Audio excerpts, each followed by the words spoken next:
Hello, my name is John Smithin, and I'm the executive co-director of the Aurora Philosophy Institute here in Aurora, Ontario, Canada, North America, the world, the universe, etc.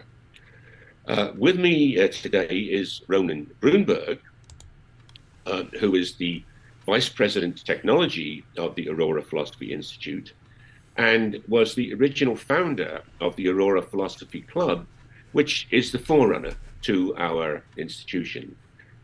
Today, we would like to talk about the topic of virtue ethics. And this is a presentation in our philosophy discussion program series, the original title of which was Coping with Reality, Can Philosophy Help? Now, in previous episodes, we've spent a lot of time discussing things like metaphysics and epistemology and so on. And I think now the time has come to cash out that work, as it were, in a discussion of ethical principles and ultimately in terms of political philosophy. I think we can start with what many people think is a sort of fundamental dividing line in philosophy, which is that between, Aristotle, shall we say,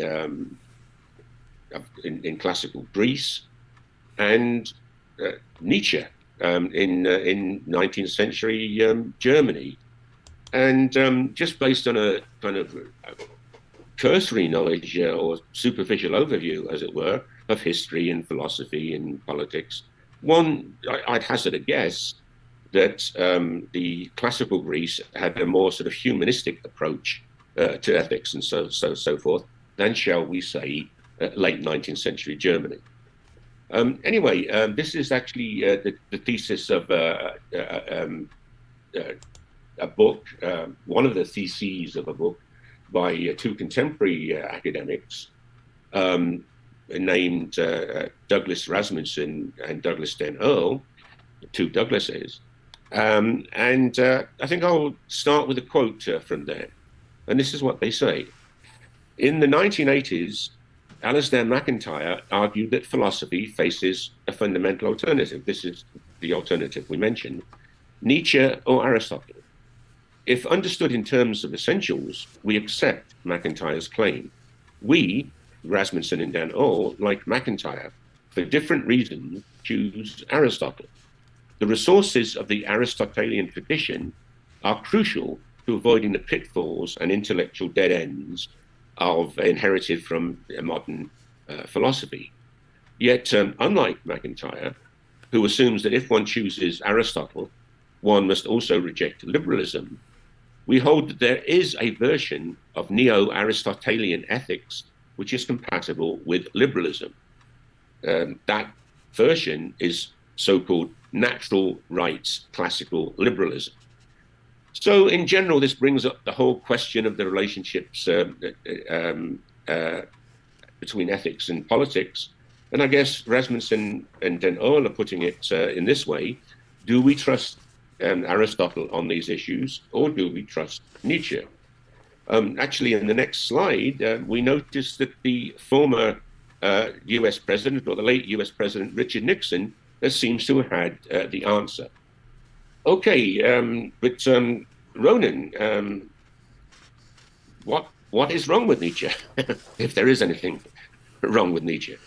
Before I get into that in depth, maybe I should just very briefly go over what Nietzsche is saying and what the problem is with what he's saying more specifically. So Nietzsche argues that human beings are driven by what he calls the will to power, which is basically a desire for self-expression and dominance. And what Nietzsche wants is for individuals to transcend societal norms. He believed that societal norms are typically corrupt and that it is incumbent on each individual. Now, there are specific individuals who can do this, but it is incumbent on each individual to create their own values and to embrace life with an affirmative attitude. And he challenges traditional morality and says that it is life denying. And he basically wants a reevaluation based on an affirmation of life. Now, one of the essential problems with Nietzsche, as I see it, is that he argues that there are no objective truths. He believes that truth is subjective and it's shaped by individual perspectives. So this is what leads to moral relativism, an absolute moral relativism. And what he also says, of course, is that there are only certain individuals who can achieve this kind of ability to transcend the corrupt morality which is given to them by society. That individual he called the Übermensch, or the Superman, or the Overman. And for Nietzsche, there are a select few people who have the courage and the ability to achieve this. And this is contrary to classical liberalism that basically argues that everyone should have the ability to fulfill their potential. Yeah. So do we choose Aristotle then? I think that given these problems, we would choose Aristotle, because Aristotle would definitely argue for a more rational, more sort of balanced approach to the ethical sort of situations that we encounter. Yeah, so the golden mean, that kind of thing, that type of idea, right? That's right. That's right. I mean, Nietzsche was not about finding the golden mean. He wanted he wanted to really promote an extreme, the Exactly. Übermensch, and whoever can control a situation, and society for that matter, as the leading figure, has sway. Which is contrary to classical liberalism, and sure. So there are a lot of interesting things in Nietzsche. So I mean, I wouldn't throw out the baby with the bathwater, but I think that in You terms never of do, Ronen. Your babies have always retained their bathwater. yeah, okay, I would argue with that. I think that some of the things that philosophers say are interesting and valuable, but I think in terms of classical liberalism, Yeah. Nietzsche would Just, not go along with it. He's not into democracy. Okay, let's put it this way. no, yeah, that's certainly no. That was just sort of teasing there a little bit, Ronen, That's because all. That's you good. used the baby and bathwater thing. Yeah, that's all good. Yeah. Yeah, okay. So, but then you see, we do have another choice, don't we? Right? We have a choice between MacIntyre, this guy Alasdair MacIntyre, and then Rasmussen and Den Earl. And Rasmussen and Den Earl mention the concept of liberalism. And indeed, as you've just said, I think it's quite important to note that the word liberalism is not used here in the distorted colloquial sense of contemporary North America as a synonym for progressive or something of that kind. The reference is actually to the word that you just used, which is classical liberalism. So what are the differences between these things? Well, interestingly, MacIntyre was a well-known Scottish-American philosopher of the mid-20th century, and he was a guy that, as it were, did go between, not exactly extremes, but did go from one pole to the other. His political stances varied, apparently, between being something of a conservative. He was a Tory, to use that's an expression that we would use in Canada, both in Canada and the UK. So that's one side of it. On the other, he was literally a member at one stage of the Communist Party. So it's interesting there again. One thing he was not was a liberal in the classical sense. Rasmussen and Den Earl, however, identified with that classical liberal tradition. It seems to me, just reading the two, is that, and I'd be interested to see what you think about this, Ronen, a basic difference is how they view the relationship between ethics and politics. For MacIntyre, and remember, McIntyre was on the left some of the times, and he was on the right some of the time. For McIntyre and others, both on the left and on the right, politics is seen as a means of enforcing, which seems to me to be exactly the right word, the moral stances that are preferred by the socio-political elites, right? However, for classical liberals following Aristotle, ethics are in some sense seen as a matter of individual perfectionism. Whereas, on the other hand, political perfectionism, that we should all join the Communist Party or something, is not desirable. The role of politics, rather, on the other side of the coin, is rather to keep the peace, to, as it were, to allow for multiple paths to agent-relative human flourishing, rather than to enforce norms. So you might say it is anti-collectivist, however, not, in the strict sense of the term, not antisocial. Ronen, that's just what I took from it. Do you think that's a fair summary of the issues? Yes, I think it is. So let me just, re-articulate some of the things that you said. Classical liberalism, as kind of derived from Aristotle, basically argues that individuals should have the right to sort of create themselves according to their potential. And this sort of leads to what would be called individual perfectionism. And for Aristotle, that's about becoming what he would call happy, so achieving some form of happiness. And in order to do this, in classical liberalism, government really has to take a hands-off approach. So this is what you were talking about, a negative approach rather than a positive approach. The government's role is not to tell people what to do. The government should stand apart and ensure that people can achieve their potential. And that should be the sole role of government, nothing more. Individual liberties and property rights are essential, and the government should never get in the way of that. So the individual pursuit of eudaimonia, or happiness, or becoming fulfilled by achieving one's potential, human flourishing is really what we're getting at, and this is what you were talking about.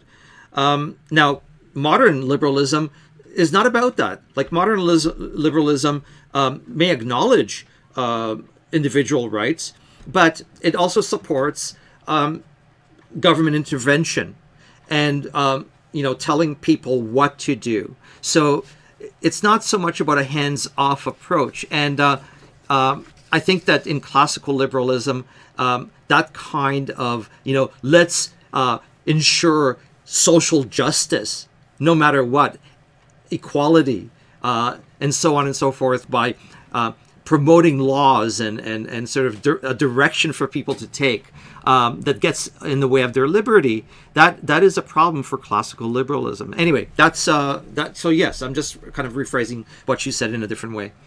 Yeah, no, that's good. Thanks. So our topic today is specifically virtue ethics, the particular approach to ethics which is called virtue ethics. So how does those preliminaries that we've discussed relate to virtue ethics? What is virtue ethics, and how does it kind of fit into the discussion we've had so far? Okay, so that takes us in a slightly different direction. So virtue ethics is associated with Aristotle's philosophy. And virtue ethics, and I need to get into this a little bit, is based on this notion of teleology. So teleology is the idea that there is an end, there is a purpose to things, there is a goal to human life. In the case of virtue ethics, the telos, the end, is often identified as eudaimonia, or happiness, or human flourishing, or living a good life. And teleology in virtue ethics emphasizes that virtues are essential for achieving human flourishing. So virtuous character traits, for example, living a moderate life, not doing things in extremes. Taking the golden mean is an essential component of virtue ethics. And what Aristotle basically argues is that human beings need to be encouraged to fulfill their potential. And, they shouldn't act too rashly in any one direction. They should try to achieve that golden mean, because he argues that would bring them to what he calls human flourishing. So character traits are fundamental, and character traits take precedence over rules or outcomes in ethical evaluations. So, any society that tells you do this is wrong, because it's really achieving a balance in your character that should drive how you behave. So, avoiding extremes and achieving some sort of a middle ground. The other important thing with virtue ethics is that it considers the context of a situation. So there are never any absolute rules as to one's actions should take. One's actions should be based on context. In certain situations, it's okay to do X. In other situations, it's not okay to do X. It really depends on the context of the situation. And the way one decides is based on practical wisdom. One needs to take a decision based on rational thinking, and that rational thinking should be based on being wise about which would be the best direction. So there's a kind of a moral equation that one needs to make and then act on it in order to achieve one's goal, and potentially ultimately telos, one's purpose. And personal development is important. It takes time. It's not something that happens overnight. And the most important thing is that it challenges virtue ethics challenges the rule-based ethical theories that advocate a specific way to do something. Yeah. Well, thanks. Yeah. No, I think I'd like to sort of try to clarify this difference between what I might call typically modern notions of ethics and classical virtue ethics via reference to my own work on income distribution, which I wrote about 6 years ago. And sort of looking back on it, self-critical, if you will, I looked at various alternatives to income distribution, and bottom line is that virtue never entered into it in any of the alternatives, from left or right. The three alternatives I put forward were a lot of people focus on the so-called personal distribution of income, which could be individual or family. And, as we well know, those discussions typically focus on the notion of equality of income versus inequality of income. And in the culture of contemporary North America, there's an overwhelming emphasis on equality as a normative ideal. That is the influence due to roles from the 1970s and so forth. But whether the people deserve to have equal incomes or not, is not there. It's just not even entered into. It's just a desirable thing in of itself. Mm-hmm. Then we have, social justice that you refer to, and it's gone by different names over the years. We now say wokeness, don't we, or something like that, and then was political correctness, whatever. But we'll say social justice. And as the name implies, the emphasis on this approach is exactly on the term social. Distribution by social groupings, such as age. Now, to me, that's the very important one. Ethnicity, me too. Gender, national origin, physical debility, sexual orientation, religious affiliation, or, the list is endless, some other collective attributes. There's much less emphasis on the economic contribution of each individual to the society. And I mentioned how this notion of equality is the legacy of the philosopher John Rawls from the 70s. This thing about social justice is the legacy of the so-called cultural Marxism of the Frankfurt School, which was exported to the United States in the 1930s and now is deeply ingrained in the social fabric in North America. The one which we economists have focused on mostly is the so-called functional distribution of income. And this is the distribution of income by economic class. This derives more from so-called classical Marxism, back to Marx himself, than cultural Marxism, but capital versus labor, and so on. So by definition, it's tied to economic function, and I've made contributions in this area myself. But again, if you notice, it's the classes or groupings that matter. It's all about class struggle, who can come out on top. And there's nothing in it about whether anyone deserves to get the money they make or not. You know what I mean? When I was writing this book, I just kind of took all this for granted, and I was looking at alternative modern approaches, but nowhere is this notion of virtue ethics. That's the point that I'm making. Let me just briefly, very briefly, go through the resonance in Denault thesis, this alternative approach to ethics. And the basic structure of the argument, is as follows. First of all, self-perfection, living one's best life, human flourishing, the things that you've said and so forth, is the goal of each and every human being.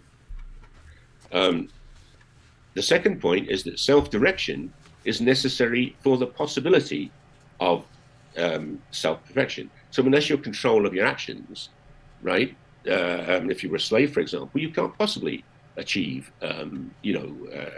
self-perfection. Coercion, which I think is a reasonable point, is incompatible with the nature of self-direction. And therefore, liberty, as they define it, and as morally sanctioned by this notion of natural rights, the basic point about it is that it entails that the political arrangement must be such as to preclude coercion. You can't force me to, do anything that I don't want to do. Just as a little bit of an aside, though, if you look at our next slide, it's the following. It's a famous painting by Delacroix, Liberty Leading the People. There, actually, liberty doesn't seem to be absent from coercion. It's full of guns and dead bodies and so on. This was the second, French Revolution of 1830. So maybe the cultural milieu of 18th century France was different from that of late 19th century Germany, and different again from classical Greece. That's just a little aside.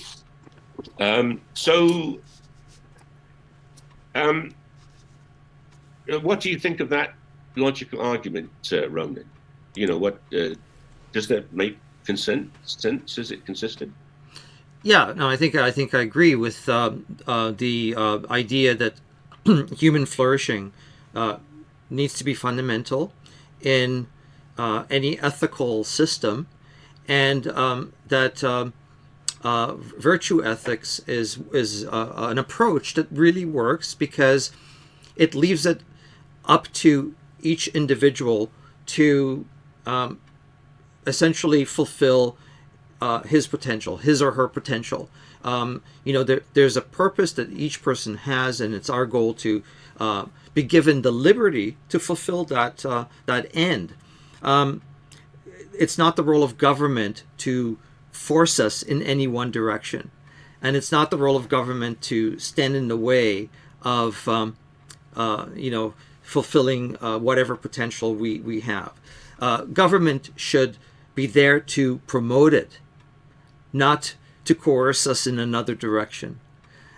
So that is the essential, I think, point of classical liberalism: individual rights, protecting the possibility of self-direction, and the only justification for a political and legal order, and what makes it legitimate, is because it allows individuals to flourish, and it gives every individual the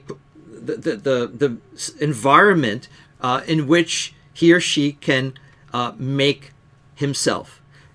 The outcomes are not going to be equal, and that's a key idea.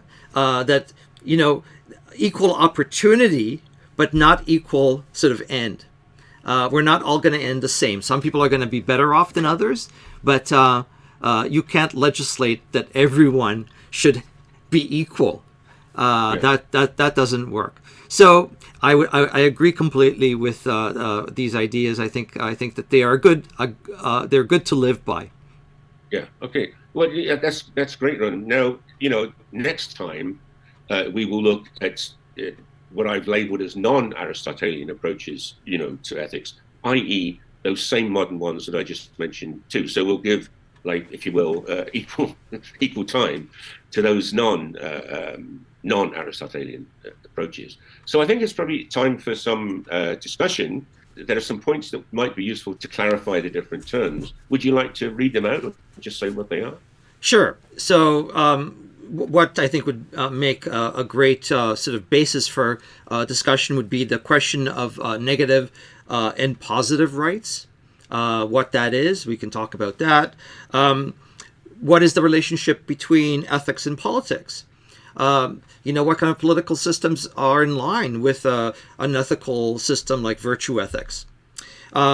What is the difference between natural rights and natural law?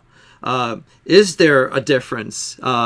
Can we articulate the differences between these two things? What exactly is meant by the golden rule, and how does one actually live one's life according to the golden rule? Is it an easy thing to do?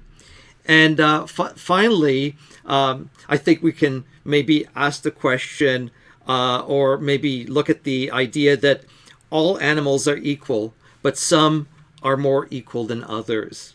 Is that true of us as a human animal? So those are some. Yes, that is a quote. That is true. George Orwell said that in Animal Farm, and that is something I think maybe that would make an interesting discussion. Yeah, great. Well, thanks very much, Ronen. Appreciate it. Thank you, Bye, John. everyone. Bye for now.